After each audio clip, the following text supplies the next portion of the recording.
adventures of Rocky and Bullwinkle and Friends.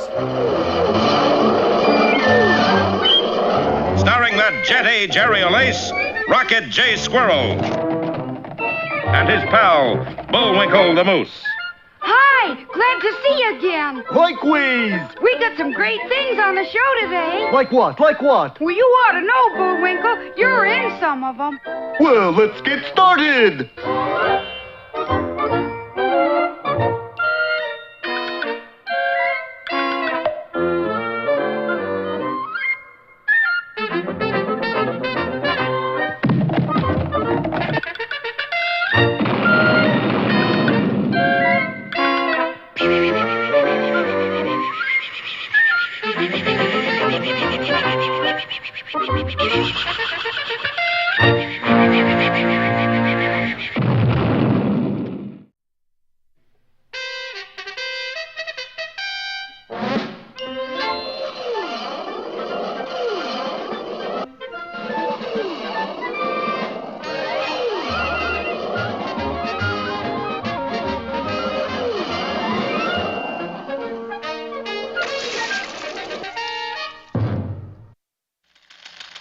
Last time, as you remember, our story took a turn for the wet.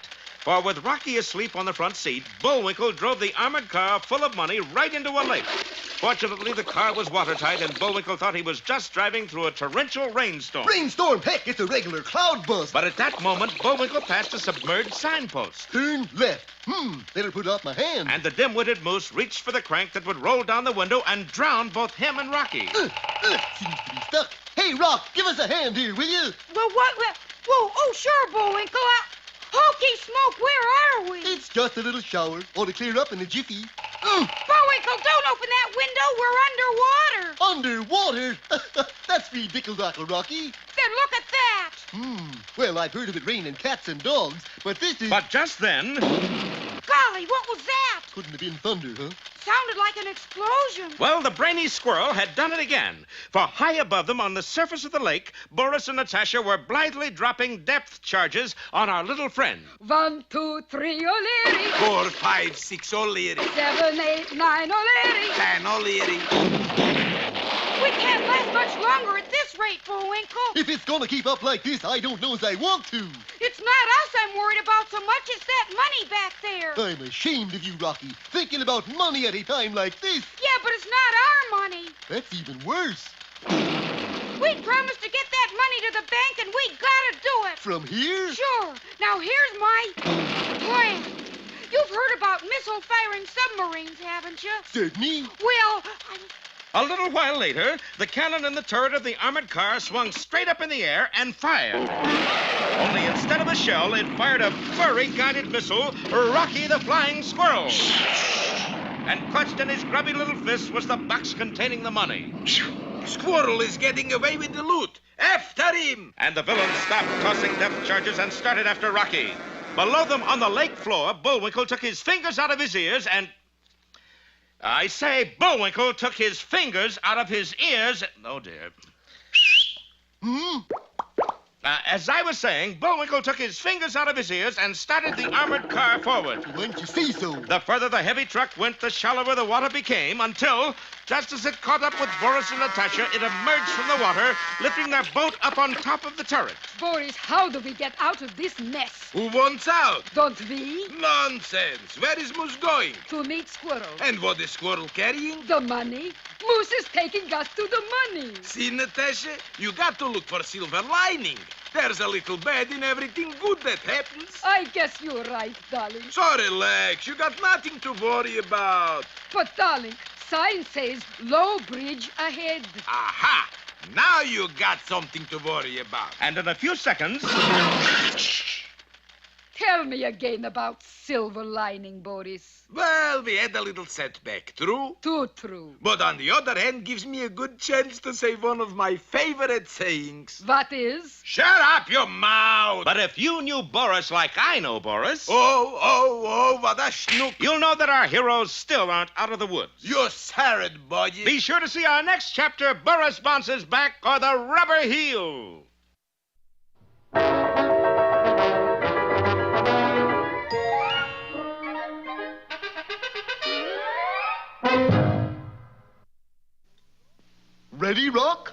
You sure you know how to work that thing?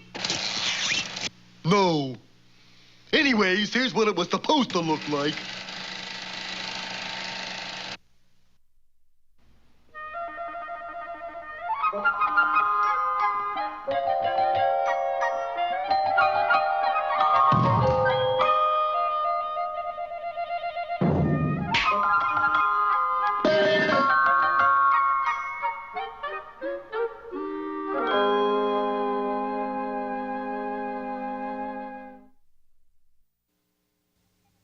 There was once a tinker who had 3 sons.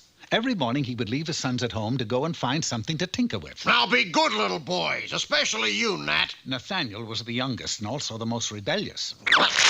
Now why did you throw that cake on the floor? Well, you said it was marble cake, and I wanted to see if there was any marbles in it. Nathaniel, if you're not careful, someday you'll hang. And off the tinker went. After 18 hours of tinkering with this and that, he finally trudged home, or at least to what was left of it. Boys, what happened? Nat lit a fire in the fireplace. But we didn't have a fireplace. I know. Nathaniel, someday you'll hang. Well, the years went by as they have a habit of doing, and the sons grew older and wiser, all except Nat. He grew older, but definitely not wiser. Would you mind telling me why you hooked up the cow to the reducing machine? I wanted a milkshake. Nathaniel! I know, Pop. Someday I'll hang.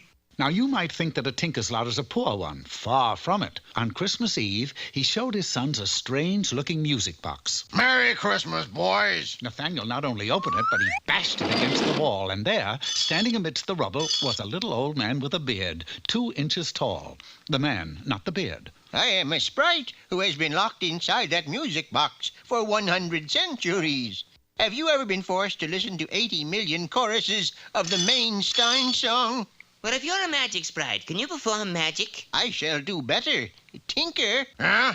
you have 3 sons. They may each ask a wish, and I shall grant it. I should like to be rich, richer than anyone in the world. The sprite pointed a finger, waved it, and at the young man's feet lay all the precious stones in existence. Sir, I should like to be married to the sweetest, most beautiful girl in the world. Again the finger, and lo, that wish too became a reality. And now you, young man. Look, you may fool the Bobbsey twins here, but not me. Go on, Nathaniel, make a wish. Sorry, Pop. There's nothing to wish for. I just want to be me, Nat.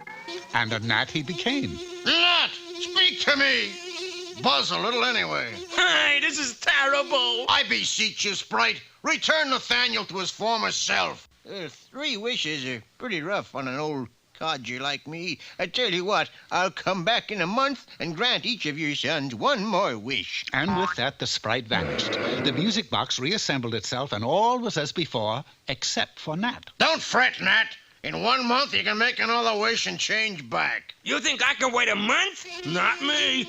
Out of the window he flew. Not very far from the tinker's house was an old hut that belonged to a witch. Nat figured, and rightly so, that the witch could change him back to his former self. But in the midst of his flight, he passed over an elderly woman who was having a picnic. As long as I'm a gnat, I might as well have some fun. I'll dive bomb her. Oh, that poor soul. Time and again, Nat zoomed at her. Time and again, she took a swipe at him, only to slip and land in a custard pie. The picnic was ruined.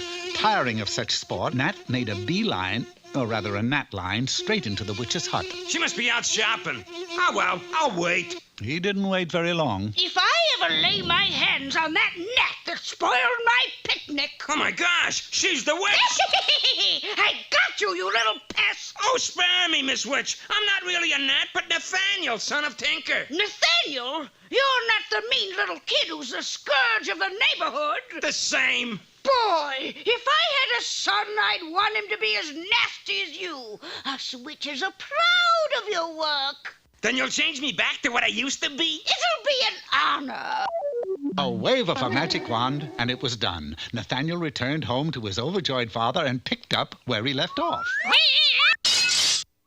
Who threw the cat through the window? I did, Pop. I wanted to give him a pain in the neck. Nathaniel, someday you'll hang. 3 weeks went by, and the little man reappeared. Well, Tinker, I see your son Nat is no longer a gnat. Yeah, he was most fortunate. Will you still grant my sons a wish like you did before? I will. I have nothing to wish for. as I am content with the riches you gave me last time. And I am too happy with my beautiful wife to wish for anything else. What about you, Nathaniel? Like I said before, I just want to be me. No, don't say it again, Nat. Don't worry, Pop. You see this document? I had my name changed to Arthur, so I just want to be me, Art. The sprite pointed his finger and he became Art. A work of art. An abstract painting in a gilded frame. Alas, I lose my son again. The sprite vanished never to be seen again, and strangely enough, the tinker's prophetic words came true. He said that someday Nat would hang, and he did, on the living room wall.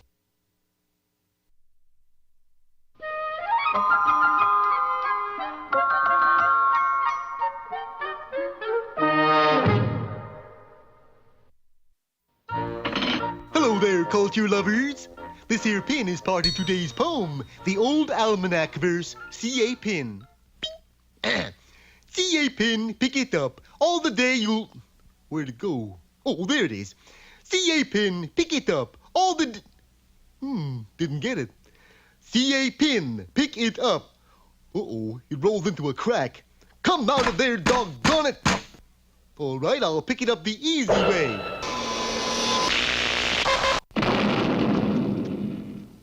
What happened?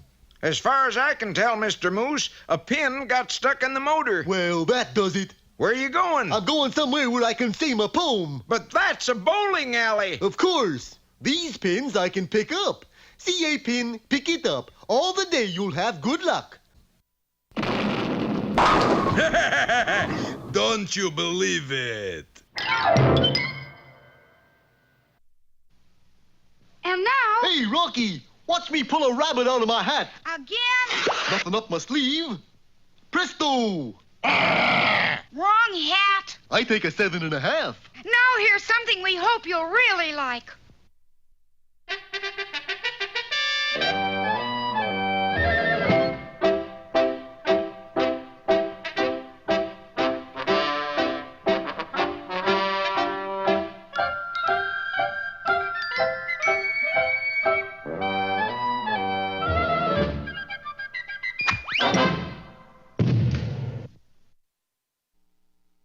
Greetings, Peabody again. Today's journey back into time reveals the true story behind one of the greatest events in American history. Gosh, you mean the invention of the hot dog, Mr. Peabody? Hardly, Sherman. I'm speaking of the discovery of gold in California, so you may set the way back for the year 1848. And the place? Sacramento, California, where we will meet John Sutter. Entering the Wayback, we were quickly flung back through time and soon found ourselves in Hop Toys, the place to go for Chinese food in Sacramento. What are we doing here, Mr. Peabody? I thought you said we were going to meet John Sutter. Oh, we are. You see, Mr. Sutter eats all of his meals here every day. That's him sitting over there behind that large bowl of lychee nut chop suey. Approaching his table, we introduced ourselves and found him really quite friendly. Nice to know you. Pull up some soy sauce and set a spell. You sure must like Chinese food, Mr. Sutter. Not me. I can't stand it. Makes me sick. Huh? Then why do you eat here every day? To get the fortune cookies. You mean to say you believe those fortunes? Sure, doesn't everybody? Hey, say now, this here is a dandy. It says I'm going to take a long trip, so I guess I'll go to Mexico for a year or two. He can't do that, Mr. Peabody. How can he discover gold in California if he's in Mexico? Come, Sherman, we must stop him. Knowing that we could never talk Sutter out of taking the trip, we did the next best thing by signing on as drivers for the stage company. All aboard! Bye, everybody. Bye. Giddy up. Urging the horses forward, we moved out, but instead of taking a long trip, we simply raced around the block and came to a halt on the exact spot where we had started. Whoa! End of the line. Everybody out. See, I do believe that's the shortest long trip I've ever taken. Hello again, Mr. Sutter. Hey, what are you doing down here in Mexico? Oh, this isn't Mexico. You happen to be back in Sacramento again. Oh, that's right. I did have a round-trip ticket. Do you suppose he'll go out to his new mill now so that he can discover the gold? We will leave nothing to chance, Sherman. I shall suggest it to him. Quickly returning to Hop Toys, we learned that my suspicion had been correct. Yes, Mr. Sutter just here. Read fortune cookie, then run out. Look, this must be the fortune he read. It says, you will make many new friends today. Gosh, then that means he'll... I'm afraid so, Sherman. Sutter is out making friends. Gather round, folks. From now on, all of us is going to be buddies. Gee whiz, as long as he keeps reading fortune cookies, he'll never get around to discovering gold. However, as always, I had a plan. Getting Hop Toy's permission to toy with his fortune cookies, Rats of rock! Sherman and I adjourned to a back room where we spent the rest of the night loading cookies with a very special fortune. Then, early the next morning, when Mr. Sutter had finished his breakfast of shrimp fried rice... Hey, listen to this. You will make a great discovery in the creek by your new meal today. I better get over there right away. That did it, Mr. Peabody. He's on his way at last. Hurrying off for the mill, we arrived shortly after Mr. Sutter, and coming from the direction of the creek, we heard... Yahoo! Yippee! Hooray! Well, we see you made the discovery, eh, Mr. Sutter? I sure did. Funny I never noticed it before. Now all I got to do is dig me some worms. Worms? I'm afraid something has gone amiss. And indeed it had, for following Sutter to the creek, we saw the discovery he had made was that the stream was full of trout. Best fishing hole I ever seen. Oh, no. I guess there's just no way to make him discover gold. But noticing a large tree just above where Sutter was fishing, I was quickly able to put another plan into action. Instructing Sherman to assist me, we hurried to the tree and chopped it down. Timber! Naturally, it formed a wonderful dam, thus stopping the flow of water and exposing the creek bed, which was covered with large gold nuggets. Darn, what rotten luck. The water's dried up and ruined the fishing. Nothing there now but a bunch of yellow rocks. What color? Yellow? Yellow. You know, like gold? Gold. Yeah, like gold. Yeah, it's gold. That's what it is. I've discovered gold. Gold! Gold! I discovered gold! Soon the cry of "I've discovered gold" reached across the nation, bringing people by the thousands to seek their fortunes. They sought the gold in many ways, by placer mining, hydraulic mining, vegetable mining. Vegetable mining? Oh, yes, much gold was found in the numerous carrot gardens. Golly, I've never heard of that. Oh, come now, Sherman. Everybody's heard of 14-carat gold.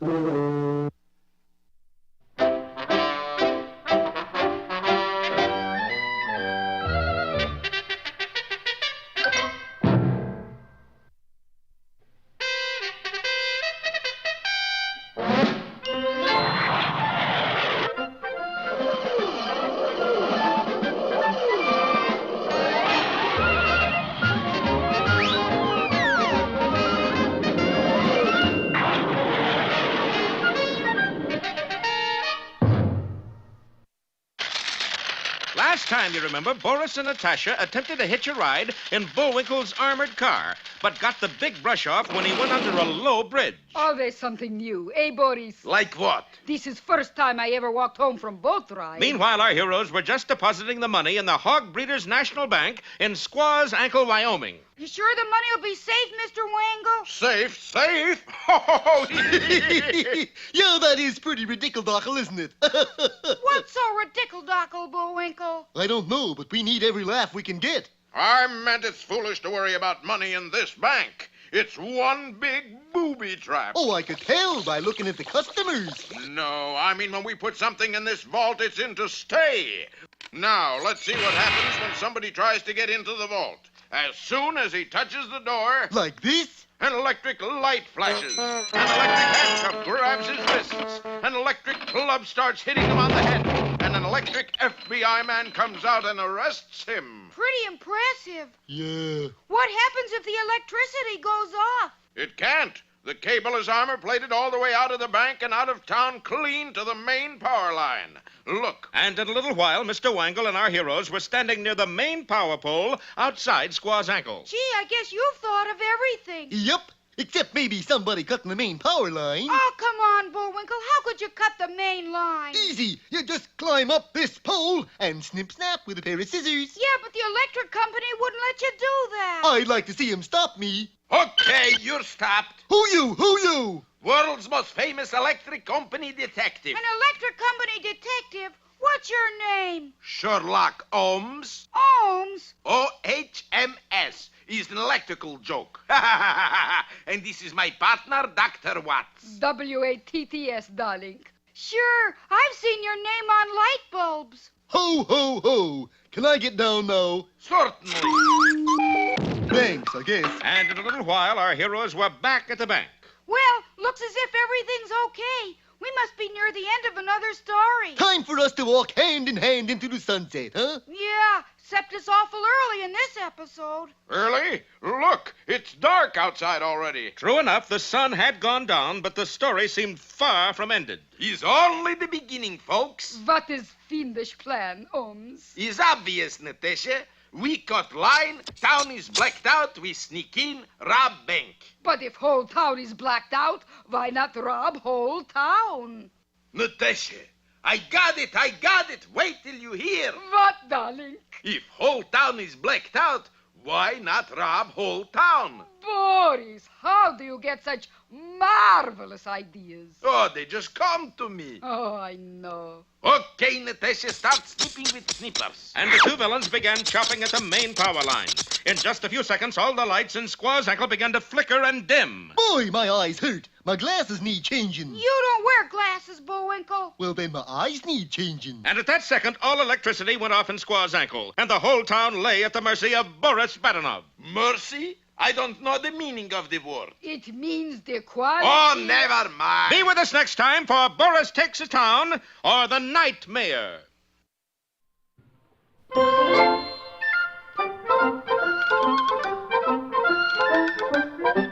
Well, I guess that about wraps up another Rocky show. Certainly hope you enjoyed it. I did. I always say, Bullwinkle, time for us to go. already? Okay, but first, here are some of the people who made this show impossible.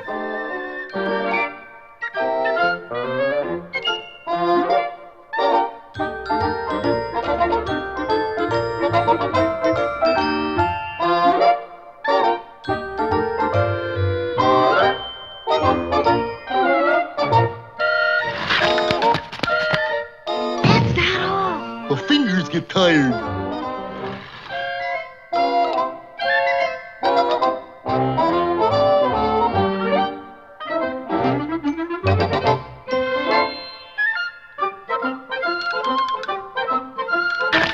Oop!